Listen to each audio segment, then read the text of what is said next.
For today's video ay ipapakita ko sa inyo kung paano gumawa ng bread pizza. So, nandito ako ngayon sa bahay ng aking classmate, Sisi at friend na si Claire. And tuturuan niya akong gumawa ng bread pizza. Ganito siya, guys. Yan. So, actually, nakagawa na ako ng 6. Nakasalang na siya sa oven and magdadagdag na lang kami ulit. Kasi, get-together namin ngayong araw ng aking mga classmate ng high school. Si Maya and si Ma'am Liz. So, pupunta sila dito. Dito kami magla-lunch and then after lunch ay gagala kami. So, diba? Saya. Kasi ito lang naman yung time namin na magkita-kita. Kasi yung dalawa is nag-work sa Manila. Kami lang ni Claire yung nandito sa Bicol. How many years ago? Yeah. And kahit nandito lang kami, seldom din kami magkita-kita dahil nga pare-pareho kami may work. So, ngayong araw na to, may work. Oy, dami mo kayang work. Mas malaki ang income mo sa amin.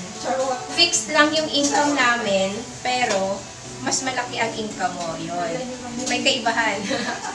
May fixed income, pero ano lang, sapat lang. Ikaw, mas malaki ang income mo. So guys, tuloy na natin yung aking kwento sa paggawa ng aking pizza bread. So ito nga, nakagawa na ako and then mag-a-add ako ng another para kay Pogi, kasi na. So ipapakita ko sa iyo kung paano ko ito gawin.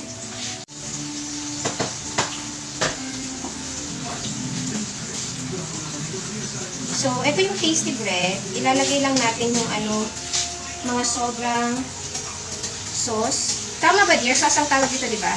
Kapag gagawa tayo ng spaghetti. So, spaghetti sauce ito, mga beshi.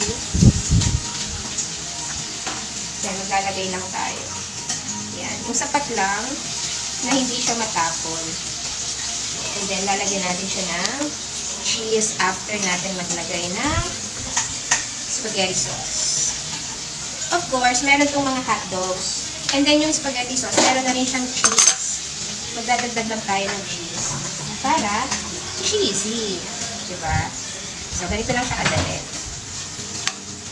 Gagawin ko naman ito kapag wala akong makain. Ang problema ko lang ay wala akong oven. So, kailangan akong mag-isip ng ibang alternative. Yan! Matatapos na ako. May number na, tapos wala namang patawag. Meron ako akin. Ay, wala nga akong signal. Bakit walang signal ang flow? Ay, hindi. Nakatawag ako sa'yo din eh. Sa labas. Mahina lang. Okay. Sige, tawagan ko. Sorry, you don't have enough blood. Nag-load na ako ka. Alam mo, pinaputol ko yung Plan. Ako sinobang nag-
Tapos na ako guys, maglagay ng spaghetti sauce and cheese sa tasty bread. Ilalagay na lang siya sa oven para matunaw yung cheese at maging cheesy. So,